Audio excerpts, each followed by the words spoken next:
Olá, alunos! Estamos de volta para darmos continuidade aos estudos sobre conjuntos.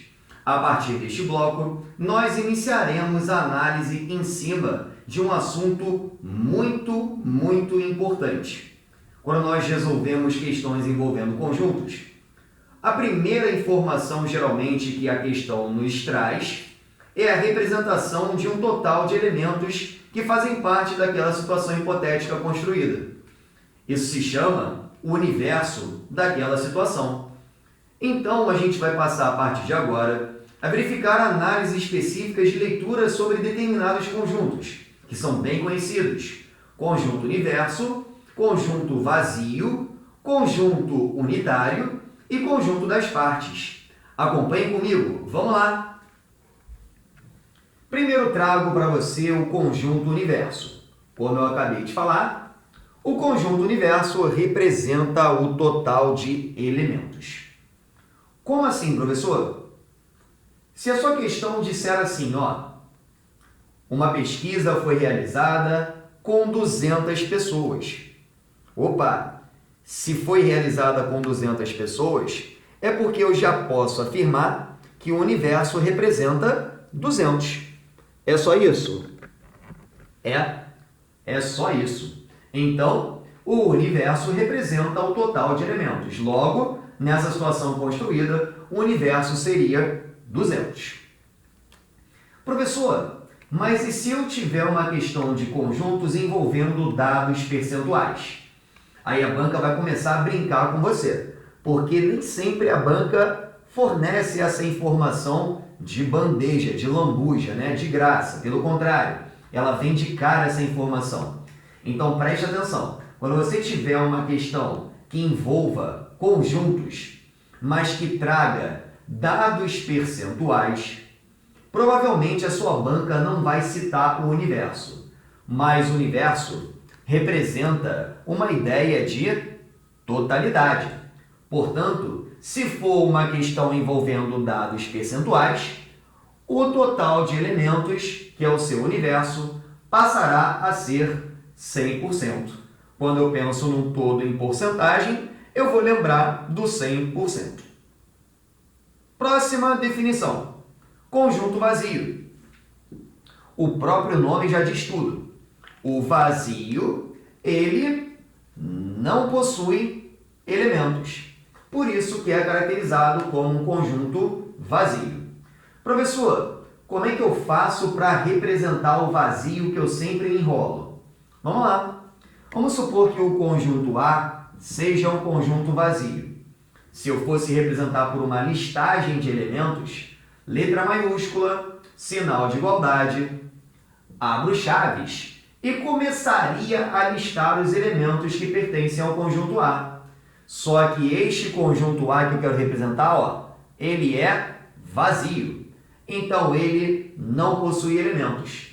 Então, o que eu vou fazer? Se eu abrir chaves, eu vou fechar. Prontinho. Está aí a primeira possibilidade. Existe mais uma.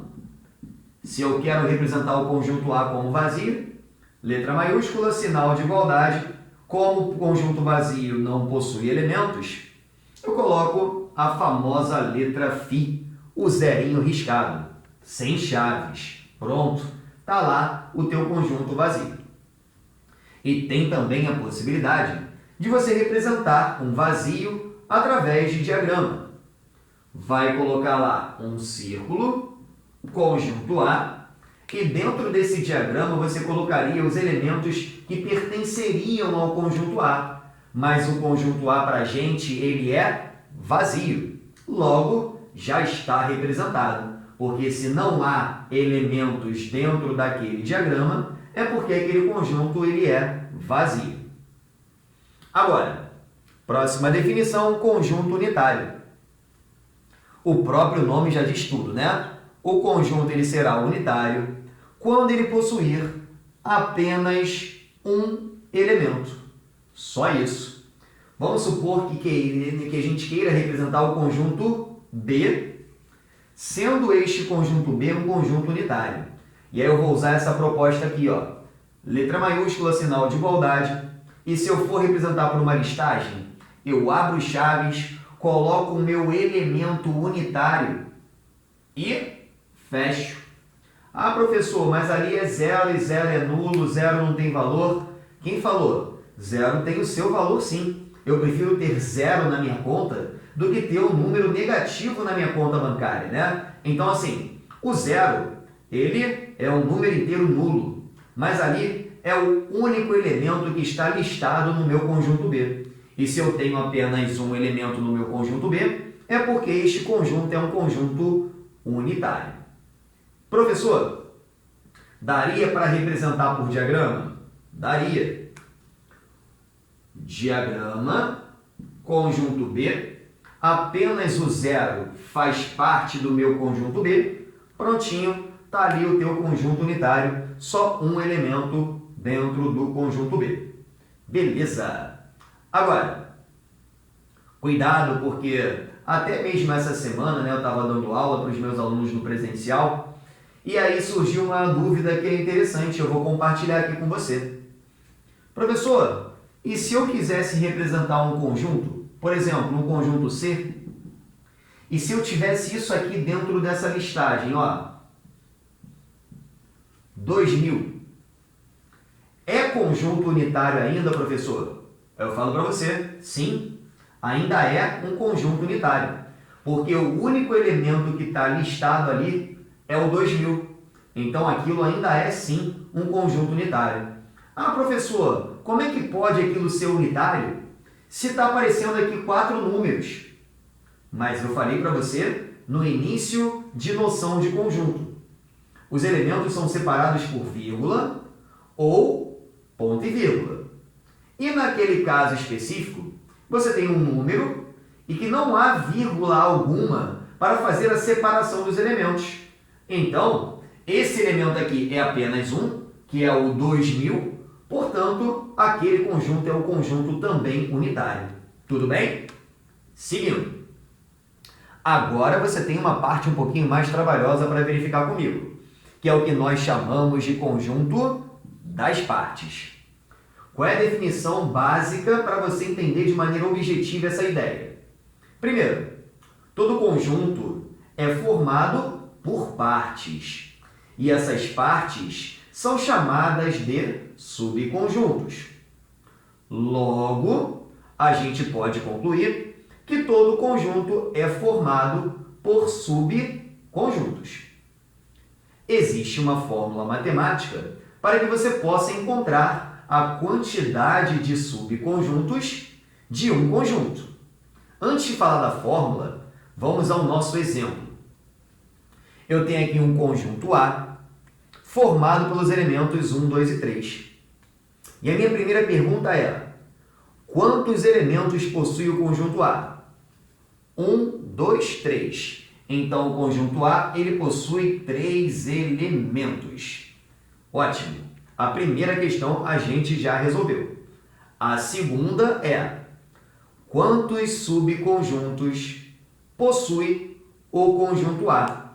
E aí nós vamos utilizar essa fórmula matemática aqui.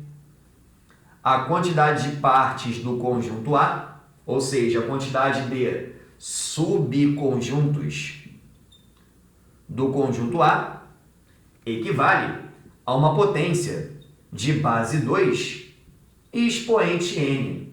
E professor, me complicou porque eu tenho que saber esse n aí e eu vou achar bem difícil isso. Não, não vai não, porque já está na tua tela.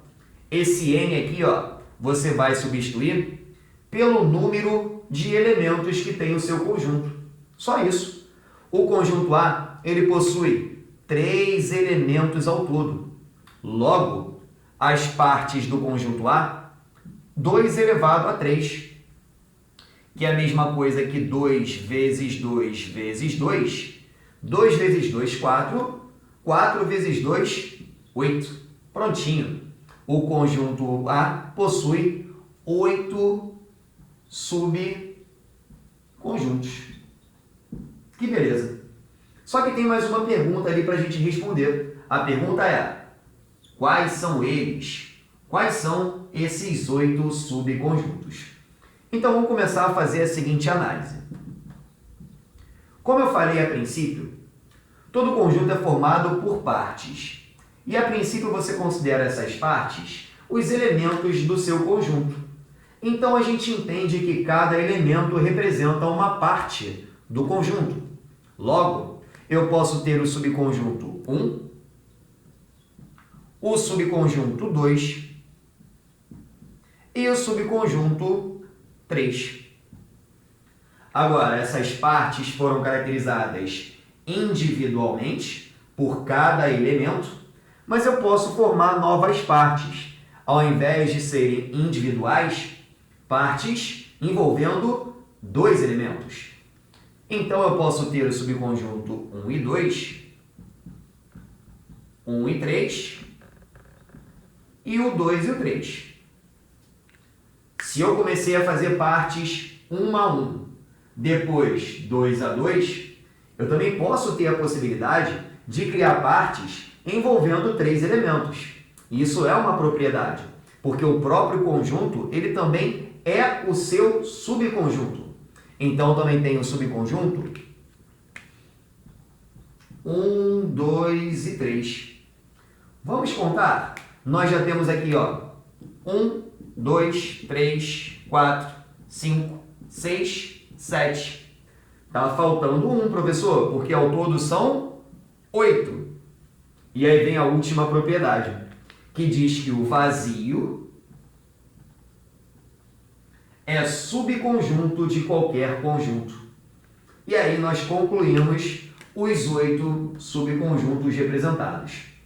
Professor, sempre vai ser isso? Sempre o vazio será subconjunto de qualquer conjunto? Sim.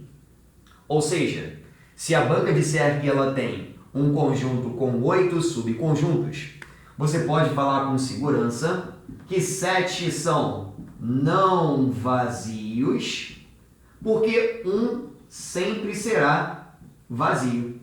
E ao todo você passa a ter 8 subconjuntos. Deixa eu ver se eu entendi, professor. Se a banca disser que um conjunto possui 64 subconjuntos, é porque 63 são não vazios e apenas um será vazio, caracterizando ao todo 64 subconjuntos. Tudo bem? Agora, eu vou apagar aquela parte anterior. Se você quiser, você pode pausar, voltar para poder fazer as anotações, porque eu vou mostrar para vocês agora o processo inverso. O que seria o processo inverso? Vamos entender. O processo inverso é a banca perguntar para você quantos elementos tem um conjunto, dando para você como informação no problema a quantidade de subconjuntos que tem o conjunto. E professor, não entendi nada. Vai entender a partir de agora. Quer ver só? Primeiro, vou pegar o próprio exemplo que eu passei aqui. Nós tivemos aqui, nesse conjunto A, que possuía 3 elementos, um total de 8 subconjuntos. Mas, na verdade, o que originou essa quantidade de subconjuntos? Foi essa fórmula, 2 elevado a n. Ou seja, se a banca citar assim para você, quantos elementos tem um conjunto formado por 8 subconjuntos? E aí você vai pensar da seguinte forma. Bom, se eu tenho um total de 8 subconjuntos, quem origina para mim aquele valor é essa potência. Então, eu entendo que 2 elevado a n é igual a 8. Tudo bem. Temos uma equação para resolver e o objetivo dessa equação é encontrar o valor de n, que é o expoente daquela potência, que representa o número de elementos, que é o que agora nós desejamos encontrar. Mas, professor, eu não lembro como é que eu resolvo uma equação exponencial. É só pegar esse 8 que está do outro lado da igualdade e fatorar para converter aquele número inteiro numa potência. Então, nós pegaremos o 8 e a gente fatora, decompondo em fatores primos. 8 por 2 dá 4, 4 por 2 dá 2 e 2 por 2 dá 1. 8 é a mesma coisa que 2 vezes 2 vezes 2, logo 2 elevado ao cubo. E aí a gente tem isso aqui, ó, 2 elevado a n é igual. O meu 8 agora, eu vou escrever isso, ó, 2 elevado ao cubo. E o que está acontecendo aqui é, você tem agora uma igualdade entre duas potências. As bases dessas potências são iguais. E para que haja essa igualdade, os expoentes também deverão ser. Logo, qual é a conclusão que a gente chega? Que o n, que é o número de elementos, tem que ser 3. Prontinho. N é igual a 3. 3 elementos tem o meu conjunto A. Exatamente o que está aparecendo na nossa tela. Tudo bem? Maravilha! Vamos agora para o nosso próximo assunto. Agora é fundamental que você preste muita atenção. Estamos aqui com operações envolvendo conjuntos. Professor, ao todo, quantas são as operações? Falo para você. Ao todo são 5 as operações envolvendo conjuntos. Só que é aquilo. É importante que você domine as operações e para conseguir isso com segurança, você vai buscar representar através do diagrama, tá? Então, estamos realizando operações. Para ficar mais fácil, a gente vai representar diagramas. Temos ao todo aqui 5 operações para analisar. Operação de união, que é a primeira operação. Operação de interseção. Operação de diferença simétrica e operação de complementar. E o exemplo que eu coloquei aqui embaixo foi: o conjunto A é formado pelos elementos 1, 2 e 3 e o B pelos elementos 3, 4 e 5.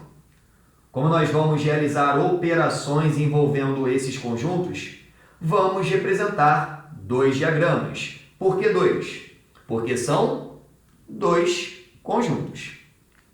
Logo, aqui eu coloco o diagrama do conjunto A, por exemplo, e aqui, ó, eu vou colocar o diagrama do conjunto B. Pronto. Professor, já pode parar que eu vou perguntar. Pergunta: por que você desenhou assim? Só para você entender que o elemento que estiver nessa região central, ao mesmo tempo que pertence ao meu conjunto A, também vai pertencer ao meu conjunto B.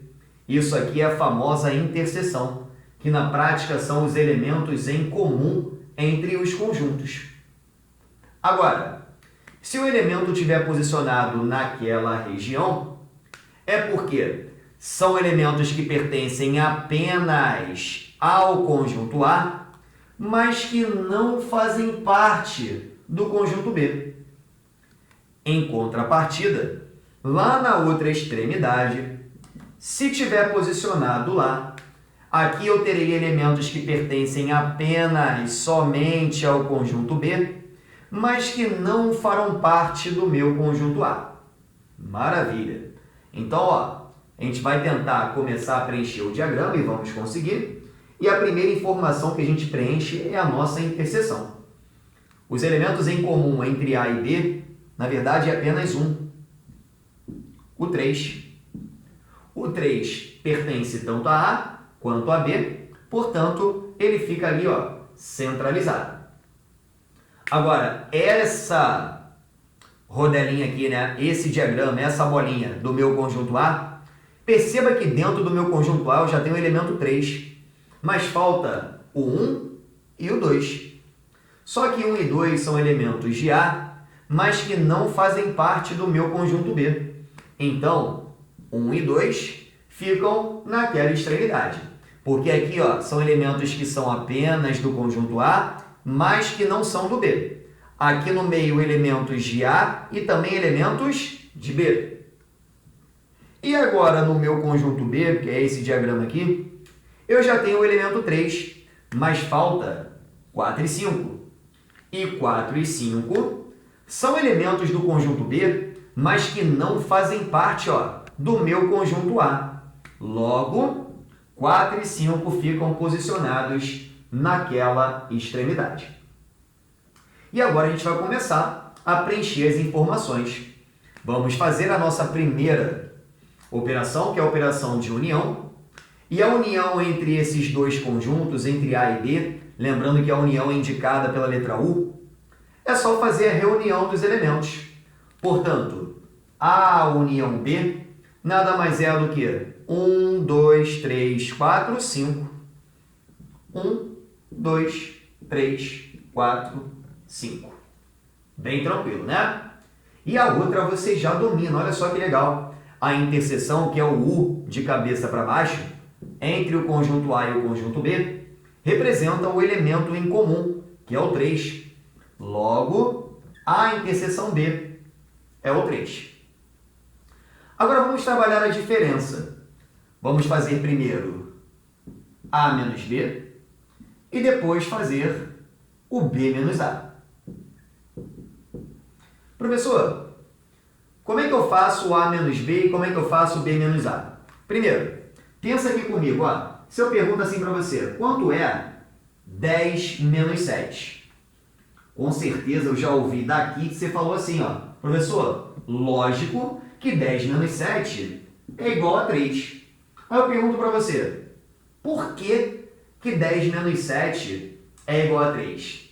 Aí você deve estar assim, ué, porque foi o que eu aprendi na escola. Foi porque o professor me falou isso. Foi porque se eu pegar 10 canetas e tirar 7 canetas, sobram 3 canetas. Essa última frase que eu mencionei, eu falei assim, se eu tiver 10 e tirar 7, opa, todo conceito de operação de diferença tem um momento que você vai tirar. Nesse caso, você sempre tira o que se encontra após o teu sinal de subtração. Então, por que 10 menos 7 é igual a 3? Porque dos 10, você está tirando 7. E aí vai sobrar realmente 3 como resultado. É o que nós vamos buscar fazer. Por exemplo, se eu tenho A menos B, é porque eu estou tirando o conjunto B. E o conjunto B é formado, ó, pelo 3, o 4 e o 5. Se eu desconsiderar o meu conjunto B, se eu tirar o meu conjunto B, quem é que sobra? 1 e 2. Prontinho.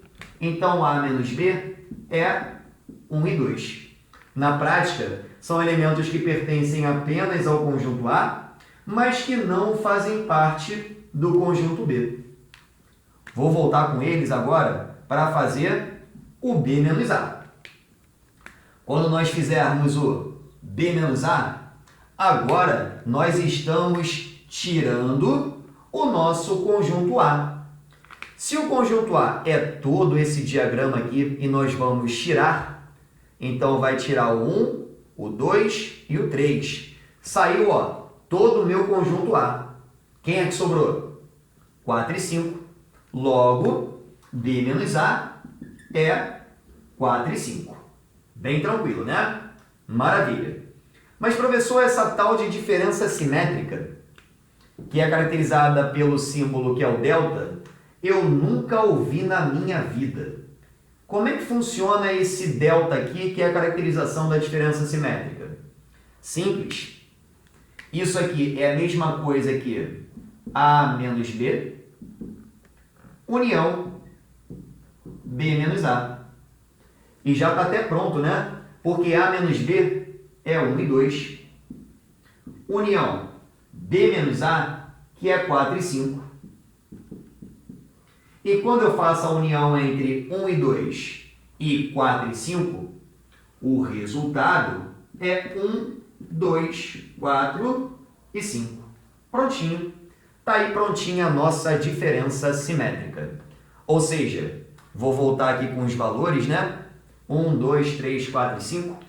A diferença simétrica na prática, quando você observa o diagrama, é você desconsiderar a sua interseção e fazer a união dos elementos restantes. E aí fica, ó, 1, 2, 4 e 5. Exatamente o nosso resultado. Agora, vou fazer uma separação aqui, porque para trabalhar a ideia de complementar, eu vou precisar caracterizar o seguinte: o meu conjunto A continuará sendo o mesmo, 1, 2 e 3, e eu vou caracterizar um conjunto que é o conjunto U, um universo, aqui ó, 1, 2, 3, 4, 5 e 6. Mas professor, por que você está caracterizando um outro conjunto se aqui eu já tinha o conjunto B? Não dá para fazer complementar do A em relação ao B? Não dá. Por que não dá? Porque uma relação de complementar, eu precisaria de uma relação de inclusão satisfatória. Eu precisaria que um conjunto estivesse contido no outro. E o conjunto A, que é formado por esses três elementos aqui, ele não está contido no conjunto B, porque ele não está totalmente inserido dentro do conjunto B. Até porque nós também já conseguimos perceber que não está inserido, porque 1 e 2 são elementos de A, mas que não fazem parte de B. E se eu tentar dizer que o conjunto B está contido no meu conjunto A, se eu disser isso, também não posso. Por quê? 4 e 5 são elementos de B e que não fazem parte de A. Então não há uma relação de inclusão, portanto não há o que se falar em operação de complementar. Então, eu propositalmente considerei ali um conjunto U para a gente conseguir trabalhar. Porque a gente percebe que o conjunto A, que é formado por esses três elementos, ele está contido no meu conjunto U. E agora a gente vai trabalhar essa ideia de complementar. Eu tenho o conjunto A, que é formado pelos elementos 1, 2 e 3.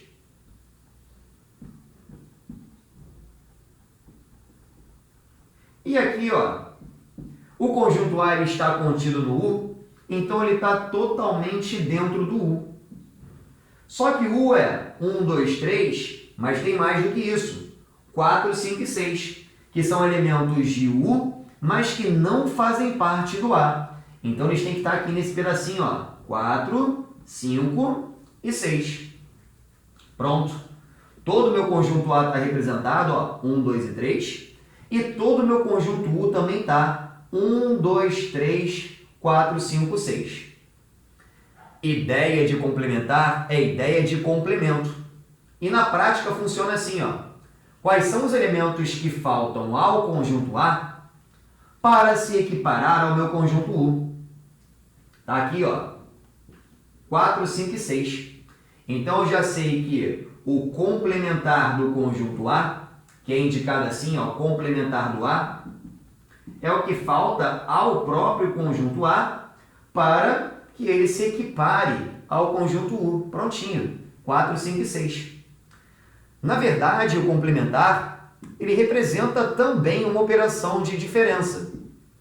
E ele pode ser representado assim, ó. Complementar de A em relação a U.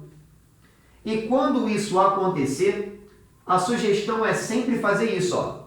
Porque essa denominação, essa identificação, essa nomenclatura é a mais utilizada. Pensa que é o de baixo menos o de cima. Então, é a mesma coisa que fazer U menos A.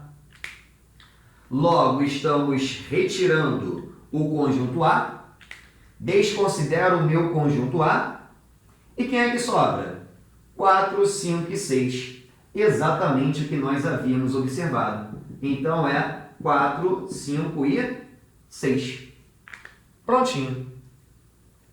Detalhe importante, para fazer a finalização aqui, ó, muita atenção porque algumas bancas, quando trabalha o operador de diferença, nem sempre utiliza sinal de subtração, ainda bem que eu lembrei para poder te alertar.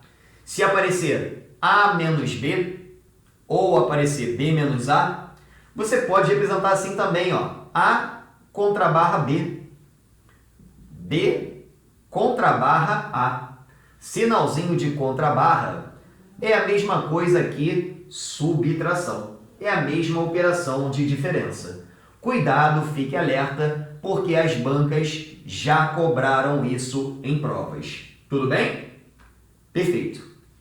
Novamente faremos aqui o encerramento de mais um bloco e no próximo bloco estarei aqui com você para nós finalizarmos verificando qual é a prática do conceito de conjuntos, resolvendo duas questões para você se acostumar e partir para cima da banca nos exercícios e conseguir gabaritar a minha matéria. Muito obrigado, bons estudos, me espera que eu estou voltando.